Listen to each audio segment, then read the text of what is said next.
During our annual family photo shoot, my sweet 6-year-old daughter, Lily, sat proudly in the very front row, flashing her brightest smile. When the printed Christmas cards finally arrived, however, she had been ruthlessly photoshopped out of every single copy. She burst into uncontrollable tears the moment she realized it, looking up at me with heartbroken eyes, asking what she had done wrong to be removed.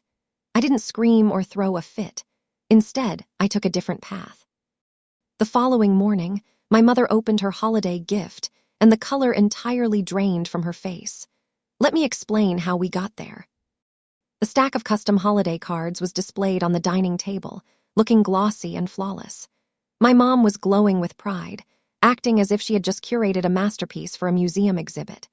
"Just look at these," she boasted, lifting one so the morning light caught its shimmery finish. My 6-year-old daughter, Lily, eagerly darted forward. She absolutely adored looking at pictures and cherished anything that made her feel like a true part of this family. Her tiny fingers snatched a card before I could intervene. Her joyful expression faded instantly. She tilted her head, squinting hard as she scanned the perfectly aligned rows of cousins and grandparents. Noah and Ethan, my sister Sarah's kids, were grinning front and center, sporting stiffly gelled hair and polished shoes. Sarah stood right behind them with her husband Mark, posing like A-list celebrities on a magazine cover. Even my mom and dad had made the final cut with their practiced, stiff smiles, but Lily was completely gone. Not just cropped at the edges, not obscured behind a taller relative. Erased. "Where am I?" Lily asked, her voice trembling and barely above a whisper. I leaned in closer, my chest tightening so hard it became difficult to breathe. I knew for a fact she had been sitting right there that afternoon. She had been wearing a pale yellow sundress dotted with tiny daisies, her little hand gripping Noah's hand for a bit of extra courage. "Maybe it's just a printing error on this specific one," I muttered, frantically grabbing another card from the stack. Lily took one as well. Then a third and a fourth. Her breathing grew shallow and rapid, but I was there. I was sitting right in the front row, wasn't I? I flipped frantically through the pile, praying to God that at least one unedited version had slipped through the batch, but every single one was identical. Lily had been digitally wiped from existence, as if she had never belonged to our family in the first place. For a fleeting second, I clung to denial. Maybe it was a weird glitch, but then I looked closer. The wooden floorboards behind Noah had been clumsily copied and pasted exactly where Lily's little shoes had been resting. An unnatural, smudged shadow stretched awkwardly across the bottom of the frame. The curve of Noah's hand looked bizarrely cut off, hanging in midair exactly where it had previously rested on a little girl who was no longer there. The realization hit me like a bucket of ice water. This was no accident. Someone had intentionally paid a professional to have her scrubbed out. That requires dedicated effort, extra money, and malicious intent. They truly put a lot of energy into making her disappear. Lily flipped through the glossy squares faster now, her tiny hands shaking violently. "Maybe I'm just playing hide and seek," she whispered, her voice cracking. "Maybe I'm too little. Maybe I'm hiding behind Grandma." She dropped the heavy cards onto the hardwood table, her wide eyes brimming with hot tears. And then she asked the question that completely shattered my heart. "Mommy, why am I not in any of them?" I pulled her tightly against my chest, feeling her small shoulders rack with sobs. She is only 6 years old. A child that young shouldn't even comprehend what it feels like to be so cruelly discarded. Yet now she knew the feeling intimately. Every fiber of my being wanted to scream, to rip those perfect, lying cards to shreds and throw the pieces directly in Sarah's face. Instead, I forced my voice to remain calm, clenching my jaw so hard it throbbed, because my absolute silence in that moment carried much more weight than any scream could. Across the living room, my mom casually adjusted a card on the fireplace mantel, completely unbothered. "The color palette looks so cohesive this year," she remarked smugly. Just then my phone vibrated. It was a text in the family group chat from Sarah. "Finally, our aesthetic looks uniform." Uniform. As if my precious daughter was a dirty stain they finally managed to bleach out. Lily wiped her wet cheeks with her sleeve, still looking around the room in utter confusion. "But I was there," she whimpered. "Why am I not there now?" No one offered an apology. My dad simply cleared his throat, avoiding eye contact, and muttered, "We just wanted the aesthetic to look tidy." My mom let out an exasperated sigh, acting as if I were the unreasonable one.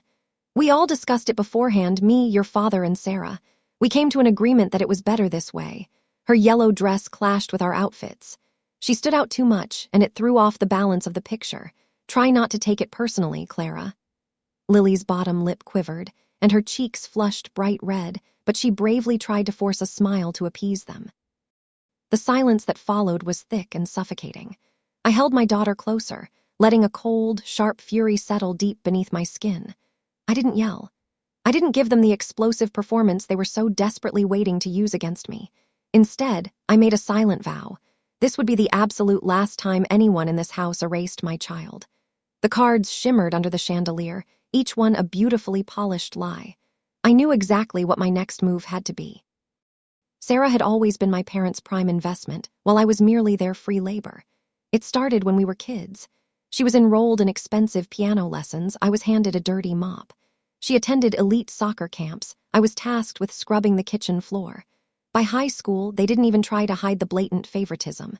Whenever Grandma's arthritis flared up, I was the one summoned. Clara, help her up the stairs. Clara, make sure she eats. Sarah's excuse was always the same. Her schedule was just too demanding. Of course, it was. Sarah's time was treated as sacred. Mine was simply available. Once I dared to ask if I could join the school drama club. My dad didn't bother lowering his newspaper. Sarah already has 3 extracurriculars. Are you trying to bankrupt us? My mom chimed in with a cruel smirk. You're learning valuable life lessons cleaning this house. Yes, because nothing says well-rounded childhood quite like mastering the art of scrubbing bathroom mildew. While Sarah was polished until she shined, I was polished into absolute invisibility. When Sarah married Mark, my parents' investment finally matured. They beamed as if they had successfully raised royalty. They handed the newlyweds a massive cash gift for a house down payment. Then, they bought them luxury furniture. When Sarah decided she wanted new kitchen counters, they happily funded the renovations, too. I watched this gross display of favoritism from the sidelines in silent, bitter amusement. Honestly, they acted like Sarah had won an Olympic gold medal just for saying, I do. So when I eventually fell in love during my 20s, I foolishly hoped they might finally treat me like a human being rather than a live-in maid. Spoiler alert, they didn't. The guy I dated, let's just call him the disappearing act, and I were together for a couple of years. We weren't married yet, but we were planning to move in together. I remember sitting at the kitchen table, nervously asking my parents for a tiny bit of financial help. Not a house deposit, not renovations. Just a small boost for a security deposit on an apartment. Sarah got a whole house, I just asked for an apartment. You don't need to leave, my mom stated flatly. There's plenty of space here. What she actually meant was, stay put, keep doing the laundry, keep cooking, keep taking care of Grandma, stay useful. I swallowed my resentment, pasted on a fake smile, and said, sure. Then I moved out anyway. It was a tiny shoebox of a flat, barely big enough for the 2 of us. The monthly rent devoured half our paychecks. Our second-hand furniture was scratched, creaky, and lopsided. But true freedom doesn't require matching curtains. Out of habit, I still visited my parents' house regularly to check on Grandma, bringing her meals and making sure she was okay. I cared for her genuinely, in a way my parents simply didn't. During that period, I found out I was pregnant. The timing was terrible. We were drowning in jobs, bills, and his late-night study sessions. But I thought maybe, just maybe, my parents would finally see me. See us. They didn't. I hinted, I asked softly. Finally, I flat-out begged one night. Could you help us with rent just for a little while? It's really hard. My dad shook his head, instantly annoyed. We don't have the budget for handouts. The very next week, they bought Sarah an entirely new furniture set. The disappearing act lasted a year and a half after Lily was born. Then he abruptly announced he'd been accepted into a master's program out of state. He promised we'd stay in touch. 2 months later, he had a brand new girlfriend. Lily was still just 1 year old at the time. I was completely alone and unable to afford the apartment on my single salary. I packed our meager lives into boxes and moved back home. I naively assumed I would at least get the comfort of my old childhood bedroom. I was completely wrong. The room had been entirely gutted and renovated. Fresh paint, brand new curtains, and expensive toys perfectly stacked in the corner. Ethan's name was spelled out in large, glittering letters mounted directly above the bed. My nephew's room. Ethan didn't even live there. He just visited sometimes. My old room had been transformed into a dedicated shrine for Sarah's son. Sarah's childhood room remained untouched, preserved like a holy time capsule. As for Lily and me, we were forcefully shoved into the unfinished attic. It had shabby walls and a sloped ceiling that violently scraped my knuckles every time I tried to change the bedsheets. It was freezing and drafty in winter and felt like a sweltering oven in summer. We barely had enough floor space to jam 2 twin mattresses side by side. "It's perfectly fine," my mom dismissed my complaints. "Ethan needs his personal space when he visits. You two will be fine up there." So I carried the heavy boxes up those steep stairs. Every creak of that attic floor was a harsh reminder. I did not belong. Lily was too young to notice the unfairness at first, but kids grow fast. By the time she turned 6, she noticed everything. Noah and Ethan had their own massive bedrooms, 2 each actually, one at their house and one here. Lily had absolutely nothing. She asked me quietly one evening, "Mommy, why do I have to share with you? Why don't I have my own room?" I smoothed her hair and lied, telling her it was just temporary. The agonizing truth was that I couldn't save money fast enough to get us out. Nearly every single paycheck went straight into the household. Food, utilities, and contributions I was strictly expected to make. I tried my hardest to save, but it was never enough. And every time Lily asked why she didn't have what her cousins had, it cut me to the bone. It's funny, people think cruelty has to be loud. Screaming, shouting, throwing, and breaking things. But sometimes cruelty is entirely silent. It's a quiet, calculated decision to fund one child's lavish house while denying the other basic rent money. It's a glittery name above a door where your daughter's crib should be. It's the dismissive word, "fine," tossed at you when you are banished to an attic. That silence is so much louder than yelling. And I could feel it building, because the cruelty that started with me was now aimed directly at Lily. I wasn't going to let them erase her the way they erased me. I didn't know how yet, but I knew something was going to break. I couldn't sleep that night. Lily had finally dozed off beside me in our cramped attic, clutching her stuffed bunny as if it were the only anchor she had left in the world. I lay awake, staring up at the ceiling, where gross water stains formed weird shapes in the dark. Every creak of the old wooden beams felt like the house itself was mocking me, reminding me that I stood permanently underneath everyone else. I pulled out my phone and opened a chat with a friend who managed a busy bar downtown. She had told me before that they were always desperately short on staff, and I knew if I took the job, it could be our golden ticket out. It meant no sleep and total exhaustion, but freedom never comes cheap. My thumbs moved across the screen before my brain could stop them. "Do you still need night staff? I'll take the shifts." Send. It was totally reckless. I already worked long day shifts while Lily was in school, and nights were supposed to be my only time to rest. But I couldn't rest in that damp attic anymore. Not after watching my sweet daughter cry over those damn Christmas cards. If I had to run my body into the ground to protect her, then so be it. I was absolutely done waiting for leftover scraps from people who never intended to feed me. I crept quietly down the hall to Grandma's room. Her bedside lamp was still on, casting a soft, warm glow that spilled out from under the door. I knocked lightly and pushed it open. She was propped up against her pillows, reading glasses perched low on her nose, effortlessly zooming through a crossword puzzle. She was sharp as ever. "Couldn't sleep?" she asked, without even looking up from the paper. I laughed softly. "You know me way too well." I sat on the edge of her mattress, pulled one of the glossy edited cards from my pajama pocket, and handed it to her without a word. She studied it for a long moment, her brow knitting in confusion. Then she finally saw it, or rather, she saw the glaring absence. Her mouth pressed into a furious, thin line. "Lily was sitting right there," I whispered, my voice thick with emotion. "Yes, front row, yellow dress, but apparently her yellow sundress doesn't match the uniform aesthetic they wanted so badly." She set the heavy card on her blanket with a deep sigh. I confessed my desperate plan to her right then. The grueling night shifts, the bartending job, the extra hours that would completely carve away whatever energy I had left. "I can't keep her in this house," I said, my voice completely breaking on the last word. "Not when they treat her like a stray dog. I'll work nights. I'll save up. We will move out. GR." Andma looked at me for a long, silent time, her eyes piercing in the lamplight. Finally, she spoke. "You won't need to do that." I frowned in confusion. "What do you mean?" She shook her head slightly, turning her attention back to her crossword. "Just leave this entire situation with me." She was always cryptic, like one of her puzzles. I didn't press her further. I kissed her wrinkled cheek and headed back upstairs, still mentally preparing for the bar job. Morning came entirely too soon. I dragged my exhausted body downstairs, half expecting another petty fight or a long lecture. Instead, I noticed something incredibly strange sitting on the living room coffee table. A small, neatly wrapped box, sitting perfectly among the leftover holiday decorations like it belonged there. I hadn't seen it the night before. Mom spotted it before I could even say a word. "Oh, how incredibly sweet. A late gift from Grandma." She smirked greedily, peeling back the fancy ribbon as if she were unwrapping a lottery ticket. I stood frozen near the doorway, Lily peeking nervously from behind my leg. Mom eagerly lifted the lid.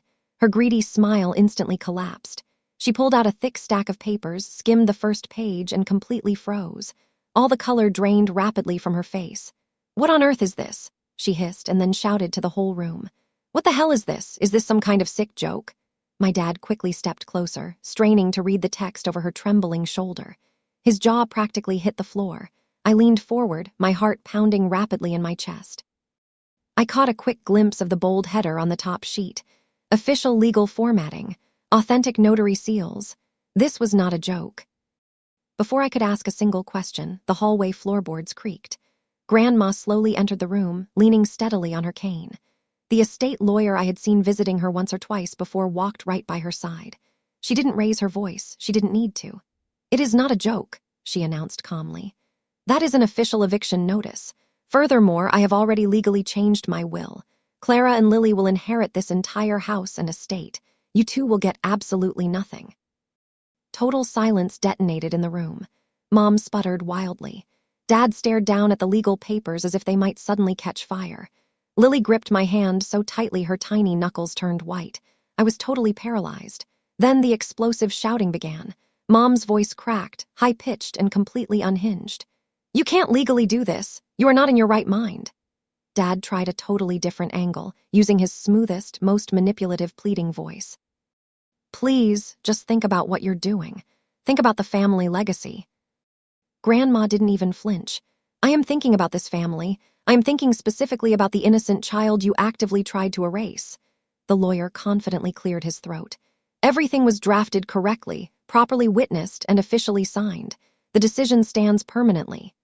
I swear I saw my dad's knees actually buckle beneath him. And me, I honestly didn't know whether to burst out laughing or start crying.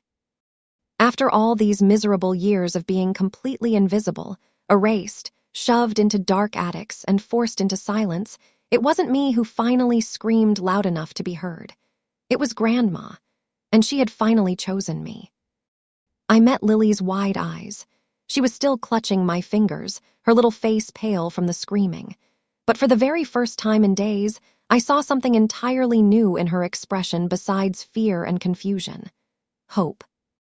The chaotic shouting swelled again, Mom aggressively pacing the room, Dad muttering curses under his breath, both of them hurling wild accusations into the air like toxic confetti. "Clara manipulated you. She poisoned your mind against us. This is elder abuse." Grandma's sharp, bitter laugh easily cut through all their noise.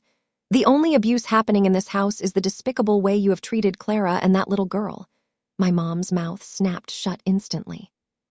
My dad sat down heavily on the sofa, looking as if the air had been physically punched out of his lungs.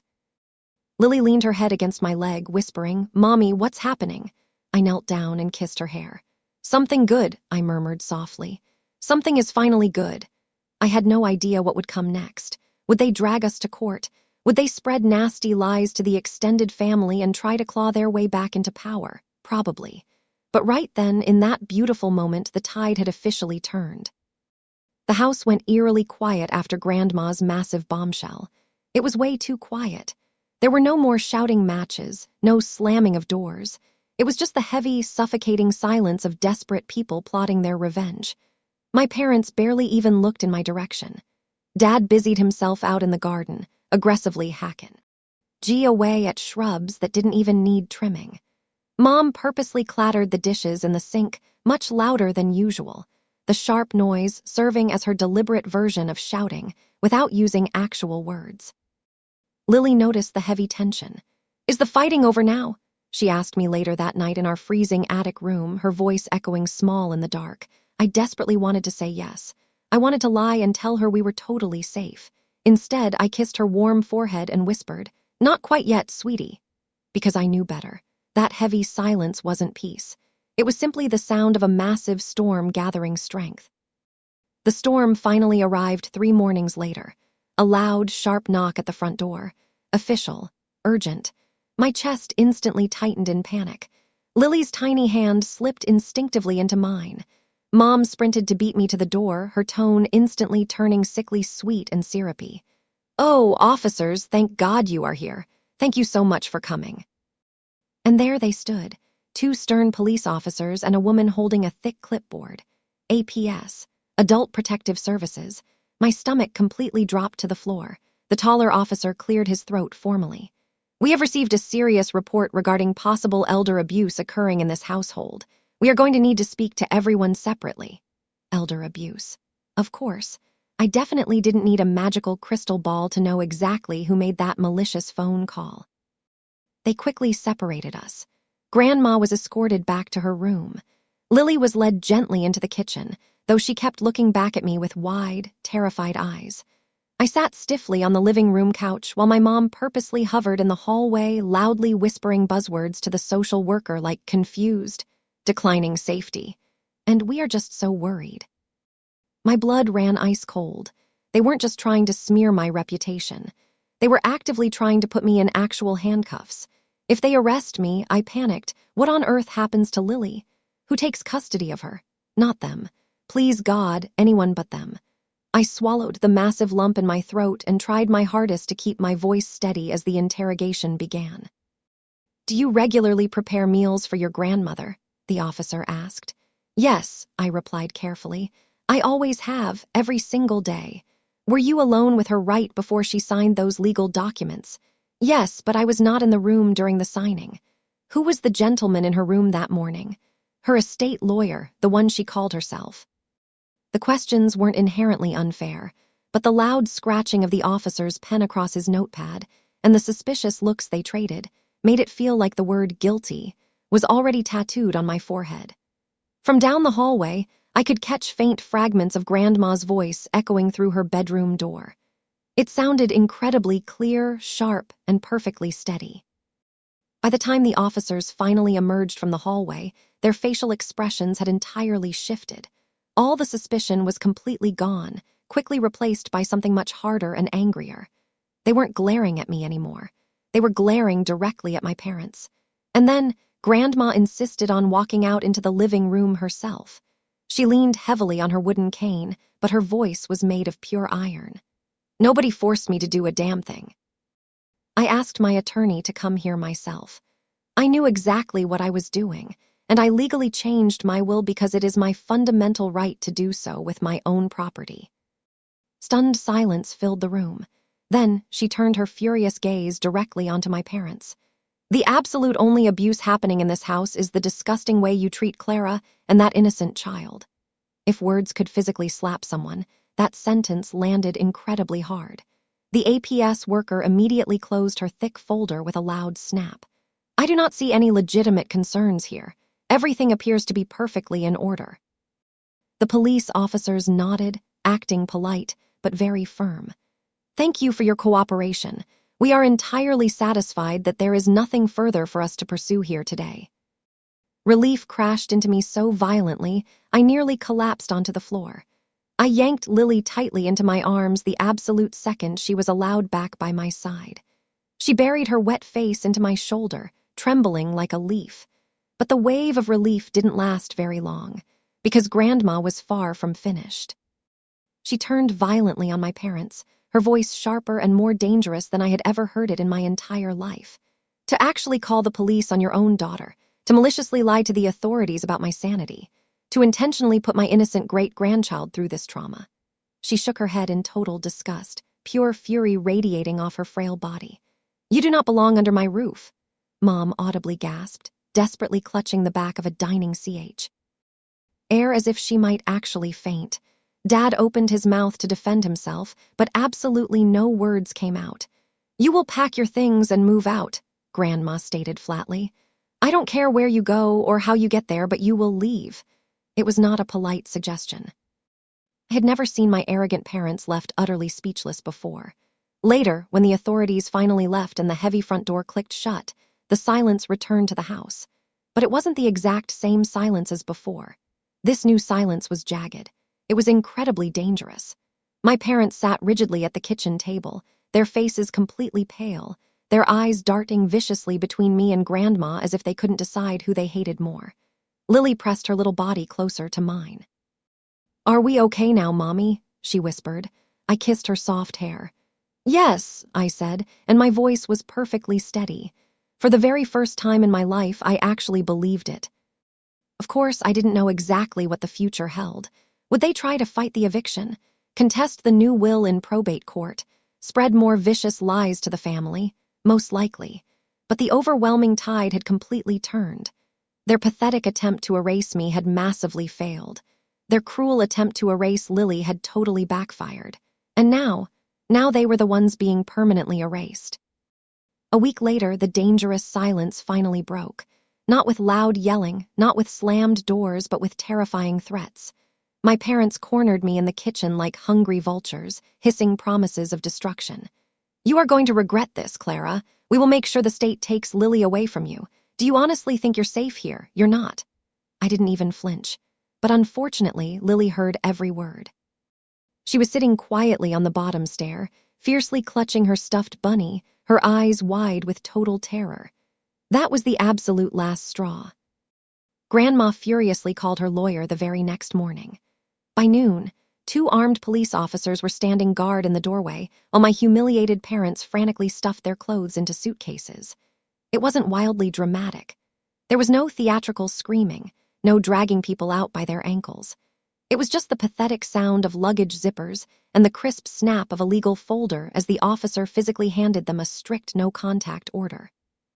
You'll have to find somewhere else to leech off of, Grandma said coldly from her armchair. And you will leave Clara and Lily alone forever. They left the property under police supervision. That very night, Lily slept through the entire night without waking up crying once. It was her first full night of peaceful sleep in weeks. Fast forward exactly 6 months. Gossip travels incredibly fast in big families, especially ours. A distant cousin called me up, half whispering into the receiver as if she were passing on classified state secrets. They actually begged Sarah for help. I nearly dropped my phone on the floor. Of course they did. Sarah, the ultimate golden child, the perfect daughter they had poured every single penny of their wealth into. And I asked Sarah what happened, the cousin continued, and she told them, it's just not a good time right now. Money is really tight. Money is tight. After everything my parents freely gave her, the massive house deposit, the luxury renovations, the expensive furniture. Now, when they had absolutely nothing to their name, she suddenly couldn't spare a single dime to help them out. I really shouldn't have laughed, but I couldn't help it. I laughed hard. By the end of that month, the family whispers grew even louder. My parents were supposedly spotted at a local homeless shelter. Later, someone else mentioned they had moved into a dingy, run-down rental apartment in a very rough part of town. The ultimate irony. After losing their entire estate, they suddenly didn't fit into Sarah's perfect, flawless aesthetic picture either. Meanwhile, Lily and I now live comfortably downstairs with Grandma. Lily has her very own spacious room now, beautifully painted a soft, cheerful yellow. Every single night, she proudly decorates her new walls with her colorful crayon drawings. In the mornings, I get to watch Grandma absolutely beam at Lily over breakfast, smiling warmly at her as if she is the absolute only child in the whole world that truly matters. We are not fabulously wealthy. We are not glamorous or picture-perfect. But for the very first time in our lives, we are safe. We are a real, loving family. So, what do you guys think? Did my grandmother do the absolute right thing by kicking them out? Or did she go way too far by completely disinheriting her own daughter? Let me know your thoughts in the comments below, and please subscribe to this channel for more stories.